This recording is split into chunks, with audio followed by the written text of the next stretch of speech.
സർക്കാരിന്റെ ഡൽഹിയിലെ പ്രത്യേക പ്രതിനിധി എന്ന നിലയിൽ ഇപ്പോൾ തന്നെ കത്തി നിൽക്കുന്ന ഒരു വിവാദമാണ് PR ഏജൻസി വിവാദം. ഡൽഹിയിൽ സംസ്ഥാന സർക്കാരുമായിട്ട് ബന്ധപ്പെട്ട് എന്ത് കാര്യത്തിനും ചുക്കാൻ പിടിക്കുന്നത് ശ്രീ കെ വി തോമസ് സാറാണ്. ഈ ഒരു വിവാദം സാറിന് ഇത് എന്താണ് ഈ PR സംവിധാനത്തിന്റെ ഒരു വലിയ വിവാദം ഇപ്പോൾ ഉണ്ടായിരിക്കുന്ന വിവാദത്തിന്റെ മുഖ്യമന്ത്രി തന്നെ മറുപടി പറയും. ഇന്ന് അദ്ദേഹം 11 മണിക്ക് പത്രക്കാരെ കാണുന്നുണ്ടല്ലോ. PR വർക്ക് സ്വാഭാവികം നടക്കുന്നുണ്ട്. ആർക്കും അതിൽ നിന്ന് മാറി നിൽക്കാൻ പറ്റുന്നില്ല. ചിലത് രഹസ്യമായിട്ട് ചേർന്നു, പരസ്യമായിട്ട് ചെയ്യുന്നു. ഇപ്പോൾ സിയുമായി ബന്ധപ്പെട്ട കാര്യം ഞാൻ വലിയ പ്രമാദമായിട്ടൊന്നും കാണുന്നില്ല. അദ്ദേഹം പറഞ്ഞ കാര്യങ്ങൾ സ്വല്പം വിട്ട് ഹിന്ദുവിൽ വന്നിട്ടുണ്ട്. അത് അവർ എക്സ്പ്ലെയിൻ ചെയ്തിട്ടുണ്ട്.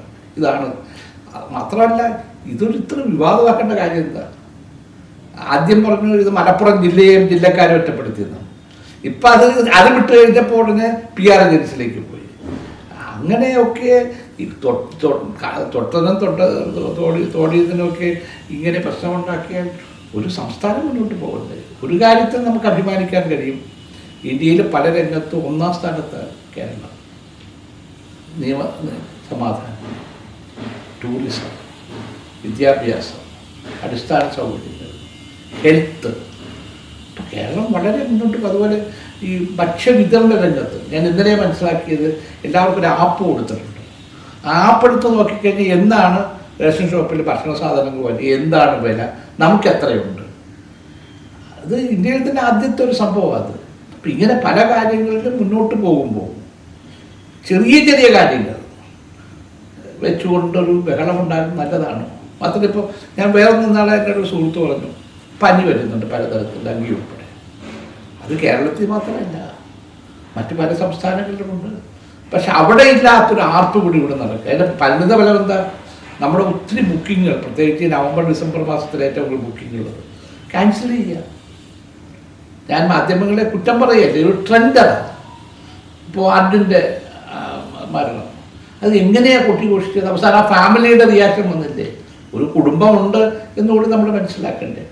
തമ്മിലുള്ള മത്സരം ഈ പത്രമാധ്യമങ്ങൾ മാത്രമല്ല, നമ്മുടെ ചാനലുകൾ, സോഷ്യൽ മീഡിയ, ഇവർ തമ്മിൽ വലിയൊരു കൊമേഴ്സ്യൽ കാണുന്നത്. അതിൽ ഏറ്റവും അപകടകരമായ കാര്യം ഇതിൻ്റെ ഒരു വ്യവസായവൽക്കരണവും സാമ്പത്തിക മെച്ചങ്ങളുമൊക്കെ കണ്ടുകൊണ്ട് ചെയ്യുന്ന ഇത്തരം വാർത്താ മാധ്യമങ്ങളുടെ പ്രവർത്തനം ആർക്കും നല്ലതല്ല. അവർക്കും നല്ലതല്ല, പൊതുസമൂഹത്തിനും നല്ലതല്ല. ഈ PR സംവിധാനം എന്ന് പറയുമ്പോൾ സ്വാഭാവികം ഇടതുപക്ഷത്തിന്റെ ആദ്യ പിണറായി സർക്കാരിന്റെ കാലത്ത് തൊട്ടേ PR സംവിധാനം എന്ന് പറഞ്ഞ് പ്രതിപക്ഷം ഉൾപ്പെടെയുള്ളവർ ആരോപിച്ചിട്ടുണ്ട്. അപ്പോഴെല്ലാം ഇടതുപക്ഷം ഒന്നിച്ചെതിർത്തിട്ടുണ്ട്, അങ്ങനെ ഒരു സംവിധാനം പിണറായിക്ക് ആവശ്യമില്ല എന്ന് പറഞ്ഞു. പക്ഷെ ഈ ഒരു ഇന്റർവ്യൂ, ഈ ഒരു അഭിമുഖം എടുക്കാൻ ഒരു PR സംവിധാനം മുഖ്യമന്ത്രി മറുപടി പറയൂല്ലോ. അപ്പം അറിയാമല്ലോ, ഇപ്പം PR ഉണ്ട് എന്ന് പറഞ്ഞാൽ അതിന് മറുപടി പറഞ്ഞ് മുഖ്യമന്ത്രി പറയുമല്ലോ. ഇപ്പം എനിക്ക് PR ഉണ്ട് എന്ന് പറഞ്ഞ് ഞാനല്ലേ മറുപടി പറയേണ്ടത്, അല്ലാതെ നാട്ടുകാരെ ഇയാൾക്ക് PR പറഞ്ഞിട്ട് കാര്യമുണ്ടോ? ഞാൻ പറയുന്ന മറുപടിക്കല്ലേ പ്രാധാന്യമുള്ളത്. അതിന് CM മറുപടി പറയും. ചോദിക്കുന്ന വേറെ കാര്യം, മലപ്പുറത്തെ സംബന്ധിച്ചുള്ള വിവാദ ഈ പരാമർശം വന്നത് തന്നെ PR ഏജൻസി പറഞ്ഞിട്ടാണ് അത് ഉൾക്കൊള്ളിച്ചതെന്നാണ് ഹിന്ദു പത്രത്തിന്റെ. അതെ, അതൊക്കെയാണല്ലോ എന്ന് മറുപടി വരുന്നത്. ഈ പറഞ്ഞതിനൊക്കെ ആദ്യം ഉണ്ടായിരുന്ന പ്രശ്നം മലപ്പുറക്കാർ അപമാനിച്ചു. അപ്പം അത് വിട്ടിട്ട് PR ഏജൻസിയിലേക്ക് പോയി. അതിനൊക്കെ മറുപടി പറയാൻ കഴിവുള്ള ഒരാളാണല്ലോ നമ്മുടെ മുഖ്യമന്ത്രി. മറുപടി പറയും. കഴിഞ്ഞ ദിവസം നടന്ന ഒരു പ്രസംഗത്തിൽ തന്നെ മുഖ്യമന്ത്രി പറഞ്ഞു, ഈ ഇത്തരം കാര്യങ്ങൾ പറഞ്ഞിട്ടില്ല എന്ന് പറഞ്ഞിട്ട് അതിനോട് കൂടി തന്നെ സ്വർണ്ണക്കടത്തിന്റെ കണക്കുകൾ കരിപ്പൂർ വിമാനത്താവളം വഴി നടക്കുന്ന ഓരോ വർഷത്തെയും കണക്കുകൾ നിരത്തിക്കൊണ്ടിരുന്നത് പറഞ്ഞു. കേരളത്തിലേക്കുള്ള ഈ സ്വർണ്ണക്കടത്ത് ഒരു വലിയൊരു വിപത്തായി വരുന്നുണ്ടോ? അത്തരം ഒരു സ്വാഭാവികമല്ല. ഈ സ്വർണ്ണക്കടത്ത് അത് കേരളത്തിലേക്കാണെങ്കിലും ഇന്ത്യയിലേക്ക് ഇങ്ങോട്ടാണെങ്കിലും അത് പലപ്പോഴും പോകുന്നത് ഈ തീവ്രവാദ സംഘടനകളിലേക്കാണ്. നമുക്കെല്ലാവർക്കും അറിയാവുന്നത്. അപ്പം അത് തടുക്കേണ്ട ബാധ്യത ഏറ്റവും കൂടുതൽ കേന്ദ്ര ഗവൺമെൻറ്റിനാണ്. കേന്ദ്ര ഗവൺമെൻറ് ഏജൻസികളാണല്ലോ ഇതൊക്കെ. കസ്റ്റംസും അതുമായി ബന്ധപ്പെട്ട സംവിധാനങ്ങളും കേന്ദ്ര പോലീസും ഒക്കെയാണല്ലോ. കരിപ്പൂർ കേരളത്തിലായതുകൊണ്ട് ഇങ്ങനെ നടക്കുന്നു എന്ന ഒരു കാര്യം മുഖ്യമന്ത്രി പറഞ്ഞു എന്ന് മാത്രമേ ഉള്ളൂ. അതിൻ്റെ ഇതൊക്കെ പൂർണ്ണമായ ഉത്തരവാദിത്വം ഏറ്റെടുത്ത് നടപടിയെടുക്കേണ്ട കേന്ദ്ര ഇൻസ്റ്റിറ്റ്യൂഷൻസാണ്.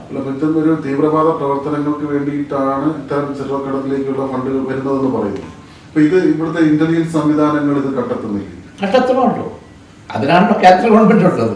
കേന്ദ്ര ഗവൺമെന്റ് ഏജൻസികൾക്കല്ലേ ഏറ്റവും വലിയ ഉത്തരവാദിത്വം. സംസ്ഥാനത്തിന്റെ ഉത്തരവാദിത്തക്കാൾ വേണ്ടത് കേന്ദ്ര ഏജൻസികൾക്കാണ്. അതിന് പ്രത്യേക സംവിധാനങ്ങളുണ്ട്. അപ്പം അവരാണത് കണ്ടുപിടിച്ച് അതിനാവശ്യമായ നടപടി, അത്തരം കേസുകൾ കൈകാര്യം ചെയ്യുന്നത് കേന്ദ്ര ഏജൻസികളാണ്. ഇത്തരം ഇവിടെ സ്വർണ്ണക്കടത്തുകൾ പിടിക്കാനുള്ള അധികാരം കസ്റ്റംസിനാണോ കേരള പോലീസിനാണോ? കസ്റ്റംസിൻ്റെ പ്രാഥമികമായിട്ട് കസ്റ്റംസാണ്.